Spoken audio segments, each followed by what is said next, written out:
Dallas, I don't think you can win in May and June, April, May, and June with that lack of defensive commitment. And right now they are only 8th in the West.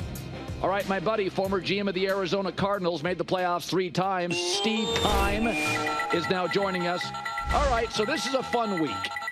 Wednesday is the official day, but all you guys are doing talking with agents. As long as you have an agent, you can start the talking today. So let's start with Russell Wilson of the Steelers. How does that feel for you? Oh, I think that's a huge get, Colin. What a job by Omar Khan and Mike Tomlin. What do you have to lose in a situation like this? You have a guy who has done it at a high level. Although I didn't think he played particularly well this year, you're getting him for not only on the cheap, but you're not having to give up compensation to get him as well. So to me, to take a chance on a guy who's a veteran player, a very good leader, and a guy who can bring stability to the position in a franzy football town, I think it's a great get, and it makes a lot of sense for me. Now, Atlanta is looking at Kirk Cousins. Now, I do think it's a fit for a couple of reasons. One, it's a young offense, and he's an adult. He's been in the league. They also have a very good O-line, and he's coming off a surgery. I think that matters. I don't think Justin Fields feels like the fit as much as Kirk Cousins. What's your takeaway on Kirk? Minnesota, Atlanta, Seattle, where do you think he works? To me, I think he stays in Minnesota just because he's comfortable there. And I think, they've paid him a lot of money for a lot of average football, to be honest with you. I think that obviously coming off the Achilles is a huge, huge issue for me. To see how a guy who's not already mobile can play and move in the pocket.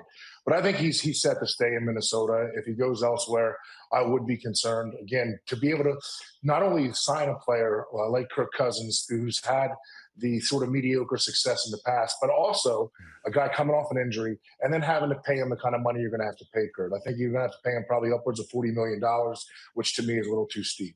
Yeah.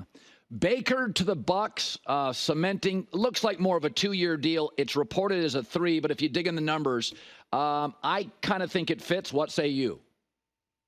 Yeah, no, I think it's a great deal. Jason Light, Mike Greenberg there in Tampa did a great job. I thought the numbers made sense. It is more of a 2-year deal. To me, it's sort of like a Band-Aid type contract. But Baker's earned it. He showed a lot of toughness. Obviously, the city has fallen in love with him, and he's been a great fit for Tampa Bay and Todd Bowles. But again, I think it was a really, really good contract. I thought the numbers made sense, giving it to a guy who played well this year. So I always figure if I hear things in the league, then I know guys like you do. And I had heard last year that Mac Jones just didn't deal with hard coaching well, and that's all New England offers. So when I see this 6th-round pick, that's all he gets. My take is, there's a reputation out there. Is it possible that his is not very good? Because he had a good rookie season. Aren't you a little surprised that he only garners a 6th-round pick? Well, I'm not only am I surprised, but I'm surprised that he's labeled as a guy who struggles to take tough coaching when he played for one of the hardest coaches in college football. So that also, rings a bell for me to sort of understand what that red flag really means. But, to me, I thought Mac Jones was sort of a fringe starter type. I thought he at best could be sort of a Matt Schaub type of player at the NFL level. He's smart. He knows what to do with the football.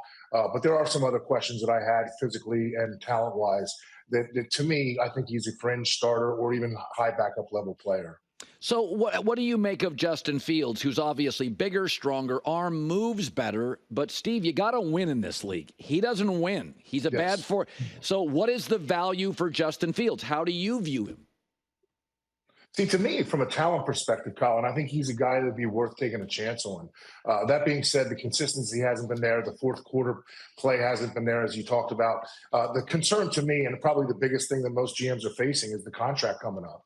If the guy does have relative success, what are you going to do? What are you going to pay this guy? Because the numbers are astronomical nowadays for even an average NFL starting quarterback. So I think the contract is a huge issue. I would have thought a 2nd or 3rd round pick would be the sort of comp, knowing that I got a 2nd round pick for Josh Rosen a few years back. But I think, again, the contract is a real issue and sort of where he is at in his career. So we talked about this earlier. I've always thought if I was a GM, I'd pay I'd find the right coach, then I'd pay quarterback, left tackle, a weapon, and somebody up front defensively. Then you get into, I like centers. A lot of people pay corners. But the other question is, what do you do if you have a Justin Jefferson or a Jamar Chase, Devontae Adams? Do you pay a second receiver? So Tee Higgins wants a new team. I think he absolutely has a market. You're Cincinnati. Higgins says nobody's calling me. It's Burrow, so if he plays, he'll be productive because they have a great quarterback. What do you do with Tee Higgins in Cincinnati, in your opinion? Again, I think it's sort of what the outlook on long term is. Obviously they have the franchise tag in place, which to me, keeps that team extremely relevant this year, and it makes them a better football team. Now, to move on from Tee Higgins obviously hurts their chances to have as much success. So I think you have to be able to stick with the franchise tag, or maybe try to work out a contract that's good for both you and the player. The problem is in this situation is some players like Tee Higgins are number ones on other teams. So the guy like that could potentially command $25, $26 million, whereas in most situations, guys like that are really $17, $18 million players. Yeah. So there's something going on, and I don't think it bodes well. I have said this. You can be a really good team, but when there's a dynasty going on, it's like when Tiger Woods, you'd hope, in Tiger's prime, maybe he skipped a tournament, maybe he got sick, he had a bad week with his putter, but bottom line is Tiger was going to win the big stuff. I felt that with Brady in his prime. I felt that with Mahomes now, or the Warriors in the dynasty. The windows are very small, and I thought this was the year, Steve, for Buffalo to get Kansas City. They were playing them at home in the playoffs. They finally found a run game with Cook. Kansas City's offense was not as dynamic, and yet the Chiefs win. So all of a sudden, over the last couple of weeks, they're letting go of all sorts of players, and these are captains, corners. Now there's one of their players, offensive lineman. He's gone on Instagram. He's not happy. Is it just Josh Allen's deal? It feels like they're unraveling a bit, or am I overreacting to Buffalo? I think you're overreacting a little bit, to be honest with you, Colin. I think Buffalo's still in a very good situation.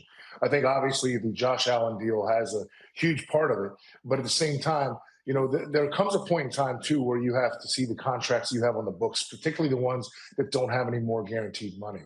And if Buffalo's in a situation where they can cut and get rid of some fat with some older players who are not under guaranteed money anymore, it's beneficial to build younger through the draft and free agency, obviously, with some of the players that are coming out in the next couple of weeks. So again, I think that they're probably trying to get a little younger, more athletic at certain positions.